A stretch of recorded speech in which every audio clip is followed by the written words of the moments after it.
നമുക്ക് ബാലിന്റെയും ഗോമതിയുടെയും ഇന്നത്തെ നല്ലൊരു വിശേഷം കേട്ടാലോ.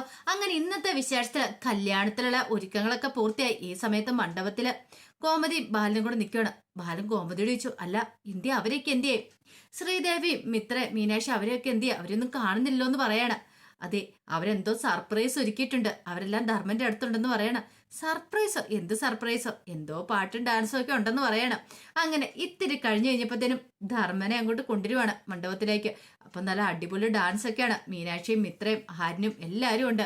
അങ്ങനെ ഡാൻസിനെയും പാട്ടിന്റെയും അകമ്പടിയോട് കൂടിയിട്ട് ധർമ്മനെ ആദ്യം കൂടി കൊണ്ടുവന്നു. അതിനുശേഷം പെണ്ണിനെ വധുവിനെയും മണ്ഡപത്തിലേക്ക് ആനയിക്കുവാണ്. അങ്ങനെ എല്ലാവരും നല്ല അടിപൊളിയായിട്ട് നല്ല സന്തോഷത്തോട് കൂടിയിട്ടാണ് വധുവിനെയും വരനെയും കൂടെ മണ്ഡപത്തിലേക്ക് കൊണ്ടിരുന്നത്. അങ്ങനെ ധർമ്മനും പെണ്ണുമൊക്കെ മണ്ഡപത്തിൽ കയറിയിരുന്നു. പിന്നീട് മുഹൂർത്ത സമയമാണ്. ആ സമയത്ത് തിരുമേനി പറഞ്ഞു മുഹൂർത്ത സമയമായെന്ന് പറയണം. അപ്പോഴേക്കും ബാലൻ ഗോമതി പറഞ്ഞു, ഗോമതി താലി എടുത്ത് കൊടുക്കാൻ പറയണം. അങ്ങനെ ഗോമതി എല്ലാരെയും നോക്കി. അതിനുശേഷം പിന്നീട് താലിയൊക്കെ എടുത്ത് കൈ പിടിച്ച് ധർമ്മന്റെ കയ്യിലേക്ക് താലി കൊടുത്തു. എല്ലാവരും നല്ല സന്തോഷം തന്നെയാണ് നിൽക്കുന്നത്. അങ്ങനെ താലിയൊക്കെ കൈ പിടിച്ച് നിൽക്കുമ്പോഴത്തേനും ആര്യം പറഞ്ഞു, ആഹാ മാമൻ ഇത് എന്ത് നോക്കി നിൽക്കുക, അങ്ങോട്ട് കെട്ടു മാമ എന്ന് പറയണം.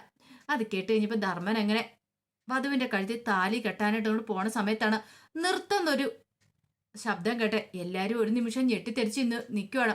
എന്താ സംഭവിച്ചതെന്ന് ആർക്കും ഒരു മനസ്സിലായില്ല. നിർത്താനായിട്ട് ആരാ പറഞ്ഞതെന്ന് അറിയാൻ വേണ്ടിയിട്ട് എല്ലാവരും ആകാംക്ഷപൂർവ്വം അങ്ങോട്ടേക്ക് നോക്കി. എല്ലാവരും ഇങ്ങനെ അന്തം വിട്ട് നിൽക്കുന്ന സമയത്ത് ആ സൗദാമിനി ഒരു ചെറങ്കൊച്ചിന്റെ കയ്യിലും പിടിച്ച് അങ്ങോട്ട് വരുവാണ്. ഒരു 8-10 വയസ്സ് പ്രായം തോന്നി ചെറങ്കൊച്ച. അങ്ങനെ വന്നിട്ട് ധർമ്മന്റെ മുന്നിലായിട്ട് വന്നു നിന്നിട്ട് ചോദിച്ചു, നിങ്ങൾക്ക് എങ്ങനെ ധൈര്യം വന്നിടോ ഈ പെൺകുട്ടിയുടെ കഴുത്തിൽ താലി ആർത്താനായിട്ട്? അത് എന്നെയും നിങ്ങളുടെ ചോരയെ പിറന്ന ഈ മകനെ ഉപേക്ഷിച്ചിട്ടെന്ന് പറയണം. അത് കേട്ടപ്പോ എല്ലാവരും ഒരു നിമിഷം ഞെട്ടി പരസ്പരം നോക്കുവാണ്. ആ സമയത്ത് ഉദയഭാനു ശ്രീലയോട് ചോദിച്ചു, എന്താ ശ്രീല ഇതൊക്കെ? എനിക്കറിയില്ല ഉദയേട്ടാന്ന് പറയണ. ആര്യനും മിത്ര അവർക്കൊന്നും ഒന്നും മനസ്സിലായില്ല എന്താ സംഭവം എന്ന്. ഇതൊക്കെ ആരോ മനഃപൂർവ്വം കരുതി കൂട്ടി ചെയ്താന്നുള്ള കാര്യം ബാലിന് അപ്പോഴേ മനസ്സിലായി. ആ സമയത്ത് ബാലിനോട് പെണ്ണിന്റെ അച്ഛൻ ചോദിച്ചു, അല്ല എന്താ ബാല ഇതൊക്കെ? എന്താ അത്? അയ്യോ സാറേ ഇതൊന്നും സത്യമല്ല. സത്യമല്ലെന്നോ? ഇവരെന്തൊക്കെയാ വന്ന് വിളിച്ചു പറയണേ? ആ സമയം ധർമ്മനെ ഇങ്ങനെ നോക്കുവാണ് പെണ്ണ്. ധർമ്മന് അയ്യോ ഞാനൊന്നും ചെയ്തിട്ടില്ല, നിങ്ങൾ കൈ കൊണ്ട് കാണിക്കുവാണ്. ധർമ്മൻ അങ്ങനെയല്ലേ പറയാൻ പറ്റുള്ളൂ. അപ്പോഴേക്കും ബാലൻ പറഞ്ഞു, സാറേ സാറ് ഒന്നും വിശ്വസിക്കുകയും ചെയ്യരുത്. ദേ ഒരു പെണ്ണ് ഇങ്ങനെയൊക്കെ വന്നിട്ടുണ്ടെങ്കിൽ വന്ന് പറഞ്ഞ പിന്നെ ഞങ്ങൾക്ക് വിശ്വസിക്കാതിരിക്കാൻ പറ്റുമോ ബാല? അറിയാലോ ഞങ്ങൾക്ക് ആകെയുള്ളൊരു മോളാ, അവളുടെ ജീവിതമാ, ഞങ്ങൾക്ക് അവളുടെ ജീവിതം സുരക്ഷിതമാക്കുകയോ ചെയ്യേണ്ടതെന്നൊക്കെ പറഞ്ഞു. ബാലൻ പറഞ്ഞു, സാറേ ഇതാരോ കരുതി കൂട്ടി പ്ലാൻ ചെയ്തിരിക്കുന്ന സത്യം എന്താന്ന് ഞാൻ തെളിയിക്കാം. ഒരു കാര്യം ചെയ്യാം, ബാല സത്യം തെളിയിച്ചിട്ട് മതി ഇനി കല്യാണം നടത്തണോ വേണ്ടതെന്നൊക്കെ ഞങ്ങൾ തീരുമാനിക്കുന്നത്. എഴുന്നേക്ക് മോളെന്ന് പറയണം. അപ്പോഴേക്കും ഗോമതി പറഞ്ഞു, അയ്യോ സാറേ അങ്ങനെ പറയരുത്. മണ്ഡപത്തിൽ ഇരുന്ന് കഴിഞ്ഞിട്ടുണ്ടെങ്കിൽ അവിടുന്ന് പിന്നെ എഴുന്നേക്കരുത്.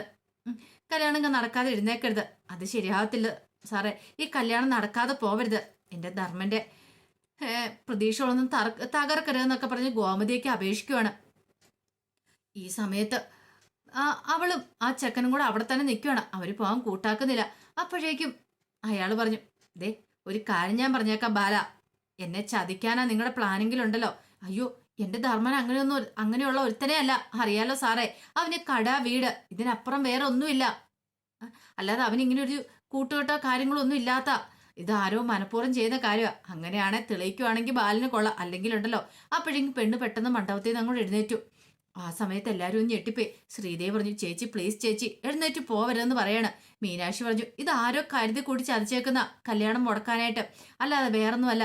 ദൈവത്തെ ഓർത്ത് ഒരു പ്രശ്നം ഉണ്ടാക്കരുത്. ചേച്ചി അവിടെ ഇരിക്കു ചേച്ചി, ഞങ്ങൾ പറയുന്ന ഒന്ന് വിശ്വസിക്കെന്നൊക്കെ പറഞ്ഞു. ആ സമയത്ത് പെണ്ണിനോട് പെണ്ണിന്റെ അച്ഛൻ പറഞ്ഞു, ഇരിക്കുമോളെന്ന് പറയണം. അങ്ങനെ ഒടുവിൽ വീണ്ടും അവൾ അവിടെ ഇരിക്കുകയാണ്. അവൾക്ക് നല്ല ടെൻഷനായിരുന്നു. കാരണം കെട്ടാൻ പോണ സമയത്താണ് ഒരു ഒരു ചെറുകൊച്ചിനെ വിളിച്ചോണ്ട് വന്നിരിക്കുന്നത്. ഈ കുഞ്ഞിന്റെ അച്ഛൻ ധർമ്മനാന്ന് പറഞ്ഞ ആരാണെങ്കിലും ഒന്ന് പെട്ടെന്ന് പേടിച്ചു പോവും. കാരണം ആരുടെ മനസ്സും ഒന്ന് വിഷമിച്ചു പോവില്ലേ. പക്ഷെ ആർക്കും എന്താ കാര്യമൊന്നും മനസ്സിലായില്ല. ആകെപ്പാടെ അന്താളിപ്പോട് കൂട്ടിയിട്ട് ധർമ്മൻ ഇങ്ങനെ താലിയും പിടിച്ചോണ്ട് നിൽക്കുക. പക്ഷേങ്കില് അവിടെ നിന്ന് സൗദാമയ്ക്ക് മകന് ഒരു കുലുക്കം ഉണ്ടായിരുന്നില്ല. പിന്നീട് ബാലൻ എല്ലാവരുമായിട്ട് പറഞ്ഞു, ഈ പ്രശ്നം ഞാൻ പരിഹരിക്കും. ഈ ബാലൻ ഗോമതി സ്റ്റോഴ്സ് ബാലൻ ഈ പ്രശ്നം പരിഹരിക്കും. ഇതിനകത്ത് എന്താ സംഭവിച്ചെന്ന്, ഇതിനകത്ത് ചതി എന്താണെന്ന് ഞാൻ തിരിച്ചറിയും. ഈ കല്യാണം ഞാൻ ഈ ബാലനാണ് തീരുമാനിച്ചെങ്കിൽ ഈ കല്യാണം ബാലൻ നടത്തുക തന്നെ ചെയ്യുമെന്ന് പറഞ്ഞു. അങ്ങനെ ബാലൻ അങ്ങോട്ടേക്ക് ഇറങ്ങി വന്ന് അവളെ നോക്കുകയാണ്. ബാലന്റെ നെഞ്ചിനകത്ത് ഒരു പിടപ്പുണ്ട്. കാരണം ബാലനൊരു ടെൻഷൻ ഉണ്ടായി. ഇതായിരിക്കും ഇനി സൗദാമിനി എന്നൊരു ചിന്ത ബാലന്റെ മനസ്സിലുണ്ടായി. പിന്നീട് ബാലനെ കണ്ടു കഴിഞ്ഞപ്പത്തേനും അവള് പറഞ്ഞു, ബാലേട്ടാ, ബാലേട്ടൻ വെറുതെ ഇതിനകത്ത് ഇടപെട്ട് പ്രശ്നം കൂടുതൽ വഷളാക്കേണ്ട കാര്യമില്ല. ആ നിൽക്കുന്ന അയാളുണ്ടല്ലോ എന്റെ കുഞ്ഞിന്റെ അച്ഛനാ. എന്നെ സ്നേഹിച്ച് വഞ്ചിച്ച് എന്റെ കഴുത്തിൽ താലി ചാർത്തിയിട്ട് ഒരു കുഞ്ഞിനെ തന്നിട്ട് അയാൾ വേറൊരു പെൺകൊച്ചിന്റെ ജീവൻ നശിപ്പിക്കാണ്ട് ഇറങ്ങി തിരിച്ചിരിക്കുക. ഒരു കാരണവശാലും ഞാനിതിന് സമ്മതിക്കില്ല എന്ന് പറയണം. അത് കേട്ട് കഴിഞ്ഞപ്പോ ധർമ്മനെ ഇങ്ങനെ രൂക്ഷമായിട്ടൊന്ന് അവിടെ ഇരുന്ന് ധർമ്മനെ കെട്ടാൻ പോകുന്ന പെൺകൊച്ച് നോക്കുവാണ്. ആ സമയത്തെല്ലാം ഭഗവാൻ കൃഷ്ണൻ അവിടെയുണ്ട്. ഒരു ചെറു പുഞ്ചിരിയോട് കൂടിയിട്ട് ഇങ്ങനെ ഇരിക്കുകയാണ്. ഒന്നും മിണ്ടുന്നില്ല. നന്ദനൊന്നും മിണ്ടാതെ തന്നെ ഇരിക്കുകയാണ്. ഉദയഭാനു ശ്രീധരൻ എല്ലാവരും വല്ലാത്തൊരു അന്താളിപ്പിൽ തന്നെയാണ്. അവിടെ എന്തൊക്കെയാ നടന്നുകൊണ്ടിരിക്കുന്നതെന്ന് ആരിനോ മിത്രയ്ക്കോ ആർക്കൊന്നും മനസ്സിലാവുന്നുണ്ടായിരുന്നില്ല. ആരോ എന്തോ കളി ചെയ്തിട്ടുണ്ടെന്നുള്ള കാര്യം മനസ്സിലായി. ധർമ്മൻ ഇങ്ങനെ അന്തം വിട്ട് വാ പൊളിച്ചിരിക്കുകയാണ്. അവൾ പറയുന്ന കാര്യങ്ങളൊക്കെ കേട്ടിട്ട് ധർമ്മൻ അതിനെക്കുറിച്ചൊന്നും യാതൊരു മനസ്സറിവും ഉണ്ടായിരുന്ന കാര്യമായിരുന്നില്ല. ഇല്ലാത്ത കഥകൾ അവൾ പറയുന്നെന്നുള്ള കാര്യം മനസ്സിലായി. പക്ഷെ ഈ സമയത്ത് ഗോമതി പറഞ്ഞു, ബാലേട്ടൻ എന്ത് നോക്കി നിൽക്കുക, പോലീസിനെ വിളിക്കുക. പോലീസ് വന്ന് അറസ്റ്റ് ചെയ്തുകൊണ്ട് പോട്ടെ. ഇങ്ങനെ കള്ളത്തരം കാണിക്കുന്ന പെണ്ണുങ്ങളൊന്നും വെറുതെ വെച്ചുകൂടാ. പോലീസിനെ വിളിച്ച് അപ്പൊ തന്നെ പോലീസിൽ ഏൽപ്പിക്കണം എന്ന് പറഞ്ഞു. അപ്പോഴേക്കും അവള് പറഞ്ഞു, പോലീസ് വരട്ടെ, പോലീസ് വരുമ്പോ ആരെ അറസ്റ്റ് ചെയ്യുന്ന നമുക്ക് കാണാം. ആരെയൊക്കെ അറസ്റ്റ് ചെയ്തുകൊണ്ട് പോകുന്നത് നമുക്കറിയാന്ന് പറഞ്ഞിട്ട് അവള് ധൈര്യമായിട്ട് ഇങ്ങനെ നിൽക്കുവാണ്.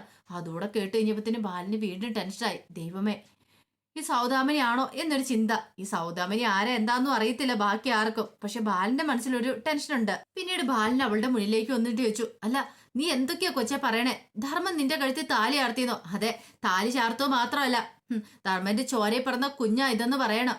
അപ്പോഴേക്കും ധർമ്മനെ ആ പെണ്ണ് വീണ്ടും നോക്കണം. ധർമ്മൻ ഞാനെങ്കിലും ചെയ്തിട്ടില്ലെന്ന് കൈ കൊണ്ട് ഇങ്ങനെ കാണിക്കണം. അപ്പോഴേക്കും ഗോമതി വന്നിട്ട് പറഞ്ഞു, ദേ എന്റെ ധർമ്മനെ കുറിച്ച് വെറുതെ അനാവശ്യം പറഞ്ഞുണ്ടല്ലോ. അവനെ ഞങ്ങൾക്ക് നന്നായിട്ടറിയാം. അവൻ എന്റെ അനുജന, അവൻ അങ്ങനെയൊന്നും ചെയ്യത്തില്ല എന്ന് പറഞ്ഞു. ഇതൊക്കെ ഗോമതി ചേച്ചിക്ക് എങ്ങനെ അറിയാന്ന് ചോദിക്കുകയാണ്. ഗോമതി ചേച്ചിയുടെ അനുജന്റെ യഥാർത്ഥ മുഖം എന്താണെന്ന് അറിയത്തില്ല. അതുകൊണ്ടാണ് ഇങ്ങനെയൊക്കെ പറയണേന്ന് പറയണം. ആ സമയത്ത് എല്ലാരും ഞെട്ടിപ്പോയി. ധർമ്മം പെട്ടെന്ന് മണ്ഡപത്തിൽ നിന്ന് എഴുന്നേക്കുവാണ്. ധർമ്മൻ എഴുന്നേറ്റ് സൗദാമിനെ തന്നെ ഇങ്ങനെ രൂക്ഷമായിട്ട് നോക്കി നിൽക്കുകയാണ്. അപ്പോഴേക്കും അത്ര സമയം ഉണ്ടായിരുന്ന അനന്തൻ അങ്ങോട്ടേക്ക് ഇറങ്ങി വന്നിട്ട് ചോദിച്ചു, അല്ല നിങ്ങൾക്ക് എങ്ങനെ എന്റെ അനുജത്തി ഗോമതി അറിയാന്ന് ഒറ്റയൊരു ചോദ്യമായിരുന്നു. ആ സമയത്ത് അവള് പറഞ്ഞു, അതെ, ഗോമതി ചേച്ചിയെ മാത്രമല്ല ബാലേട്ടനെ പിന്നെ മക്കളെ മരുമക്കളെ എല്ലാം അറിയാം. കൃഷ്ണമംഗലത്തുള്ള എല്ലാവരും അറിയാം. അപ്പോഴേക്കും അന്ന് ചേച്ചു, അതെങ്ങനെ അറിയാന്ന്? അത് മാത്രമല്ല എല്ലാ കാര്യങ്ങളും അറിയാം. എന്നോട് പറഞ്ഞ ആരെന്നറിയോ? ആ നിൽക്കുന്ന ധർമ്മം തന്നെയാന്ന് പറയാണ്. ധർമ്മനൊന്നും മനസ്സിലാതെ ഇങ്ങനെ ധർമ്മം നിൽക്കുകയാണ്. ആ സമയം ബാലൻ പറഞ്ഞു, ദേ ഇവിടെ വന്നിട്ട് കുറച്ച് പേരുകളൊക്കെ അങ്ങനെ പറഞ്ഞെന്നോർത്തോണ്ട് നീ എല്ലാ കഥകളും നിനക്കറിയാം. അല്ലെങ്കിൽ നീ ധർമ്മന്റെ ഭാര്യയാന്ന് ഞങ്ങളെ വിശ്വസിക്കണമല്ലേ? കുറച്ച് പേരും പറഞ്ഞുകൊണ്ട് വന്നിട്ട് ഇവിടെ വന്ന് ഈ കല്യാണം പഠിച്ചിട്ട് വന്നിട്ട് ഇവിടെ വന്നിട്ട് ഈ കല്യാണം മുടക്കാൻ ശ്രമിച്ചാണ്ടല്ലോ, നിന്നെ ഞങ്ങളെ വെറുതെ വിടത്തില്ല എന്നൊക്കെ ബാലൻ പറയണം. ബാലന് നല്ല ദേഷ്യമായിരുന്നു. അത് സമയത്തെല്ലാം ഭഗവാൻ കൃഷ്ണ അതൊക്കെ നോക്കി ഇങ്ങനെ ഒരു ചെറിയ പുഞ്ചിരോടെ അവിടെ നിൽക്കുകയാണ്. കൃഷ്ണൻ അതിനകത്ത് വന്ന് ഇടപെടുന്നൊന്നുമില്ല. ആ സമയത്ത് അവള് പറഞ്ഞു, അതെ ബാലേട്ടൻ എന്നെ നന്നായിട്ടറിയാം. ബാലേട്ടൻ എന്നെ നന്നായിട്ട് മനസ്സിലായിട്ടുണ്ടെന്ന് പറയണം. അത് കേട്ടപ്പോ ഗോമതി ബാക്കി എല്ലാവരും കൂടെ ഒരു ഞെട്ടലോട് കൂടിയിട്ട് അവളെ ഇങ്ങനെ നോക്കുകയാണ്. ബാലേട്ടൻ എങ്ങനെ അറിയാം എന്നൊരു ചിന്തയായിരുന്നു അവരുടെ മനസ്സിലെല്ലാവരുടെ. എല്ലാവരും വല്ലാത്തൊരു പകപ്പോടെ നിൽക്കുകയാണ്. ആ സമയത്ത് അവള് പറഞ്ഞു, ദേ ഞാൻ ഇന്നിങ്ങോട്ടേക്ക് വരുന്ന കാര്യം ബാലേട്ടനെ അറിയാമെന്ന് പറയണേ. ബാലേട്ടൻ അറിയായിരുന്നോ? ഗോമതിക്ക് അമ്പരപ്പോട് കൂടിയിട്ട് ബാലനെ നോക്കുവാണ്. അപ്പോഴേക്കും ബാലൻ പറഞ്ഞു, എനിക്കോ? അതെ, ബാലേട്ടൻ അറിയാവുന്ന കാര്യമാണ് ഞാൻ ഇന്നിങ്ങോട്ടേക്ക് വരുന്ന കാര്യം. സത്യമല്ലേ ബാലേട്ട? ബാലേട്ടൻ എന്നെ അറിയത്തില്ലെന്ന് ചോദിക്കുകയാണ്. ബാലന് എന്ത് മറുപടി പറയണമെന്ന് അറിയാതെ നിൽക്കുകയാണ്. അപ്പോഴേക്കും ബാലൻ പറഞ്ഞു, എനിക്കറിയില്ല എന്ന് പറയണം. അത് കേട്ട് കഴിഞ്ഞപ്പോഴത്തേനും അവളൊന്നും ഞെട്ടി. ഈ സമയത്ത് കോമതി എന്നിട്ട് ചോദിച്ചു, എന്തൊക്കെയാ ബാലേട്ട ഇത്? ഇവൾ ആരാ? ഇവൾ എന്തൊക്കെയാ വന്ന് വിളിച്ചു പറയുന്നേ? ഒന്നും അങ്ങോട്ട് മനസ്സിലാവുന്നില്ലോ. ഇന്ദിരാൻ പറഞ്ഞു, എടാ ബാല, എന്താ ഇത്? ആ സമയത്ത് ധർമ്മന ആകപ്പാടെ വല്ലാത്തൊരു പകപ്പാടെ നിൽക്കുകയാണ്. അപ്പോഴേക്കും അനന്തൻ ഇറങ്ങി വന്നിട്ട് പറഞ്ഞു, ഓഹോ, അപ്പൊ ബാലനും കൂടെ അറിഞ്ഞിട്ടുള്ള പരിപാടിയായിരുന്നല്ലേ എന്ന് ചോദിക്കുകയാണ്. ആ സമയത്ത് അവള് പറഞ്ഞു, ദേ ബാലേട്ടാ, ഞാൻ ഇന്നിങ്ങോട്ടേക്ക് വരുന്ന കാര്യം ബാലേട്ടനെ ഇന്നലെ രാത്രി ഞാൻ വിളിച്ചു പറഞ്ഞല്ലേ. ബാലേട്ടനെ കുറിച്ച് ഞാൻ ഇങ്ങനെയൊന്നുമല്ല പ്രതീക്ഷിച്ചിരുന്നത്. ബാലേട്ടൻ നല്ലൊരു മനുഷ്യനാന്നാ ഞാൻ പ്രതീക്ഷിക്കുന്നത്. പക്ഷെ എന്നെ അറിയത്തില്ല എന്ന് മാത്രം പറയരുത്. ഇത് കേട്ട് കഴിഞ്ഞപ്പോഴത്തേനും ബാലന് ഉത്തരവില്ല. ആ സമയത്ത് ഗോമതി പറഞ്ഞു, ദേ ബാലേട്ടാ, ഈ പെണ്ണ് എന്തൊക്കെയാ വിളിച്ചു പറയണേ? എനിക്കൊന്നും മനസ്സിലാവുന്നില്ല. ബാലേട്ടൻ അറിയാമായിരുന്നോ ഇവൾ ഇങ്ങോട്ട് ഇന്ന് വരുന്ന കാര്യം? ആ സമയത്തെല്ലാം ഭഗവാൻ കൃഷ്ണൻ ഒരു ചെറു പുഞ്ചിരോട് കൂടിയിട്ട് ഇതെല്ലാം നോക്കി നിൽക്കുകയാണ്. അപ്പോഴേക്കും ബാലൻ പറഞ്ഞു, അത് പിന്നെയെന്ന് പറഞ്ഞ് ഇങ്ങനെ നിൽക്കുകയാണ്. കണ്ടില്ലേ? അപ്പൊ ബാലൻ ഈ കാര്യങ്ങളൊക്കെ അറിയാറുന്നില്ലേ? ബാലനാണ് ഇവളെ ഇങ്ങോട്ട് വിളിച്ചു വരുത്തിയത് എന്നൊക്കെ ഇങ്ങനെ ആനന്ദം പറയണം. അപ്പോഴേക്കും ബാലൻ പറഞ്ഞു, അതെ, ഇവൾ ആരാന്നുള്ള സത്യം എനിക്കിപ്പോ വെളിപ്പെടുത്താൻ പറ്റില്ല. ഹും, എനിക്ക് വളരെ പ്രിയപ്പെട്ട ഒരാളുടെ മകളായതുകൊണ്ട് മാത്രം ഞാൻ ഇവളോട് ഇപ്പൊ ക്ഷമിക്കുന്നു. അല്ലായിരുന്നെങ്കിലും ഉണ്ടല്ലോ ഇപ്പം നിന്നെ ഞാൻ കാണിച്ചു തന്നേനം. അപ്പോഴേക്കും ഗോമതി പറഞ്ഞു, എന്താ ബാലേട്ടാ, ആരുടെ മകളാത്, എന്താ കാര്യം എന്താ? അനന്ത് ചോദിച്ചു, എന്താ? ഇനിയിപ്പം ഗോമതി സ്റ്റോഴ്സ് ബാലനുമായിട്ട് എന്തെങ്കിലും ബന്ധമുണ്ടോ എന്ന് ചോദിക്കണം.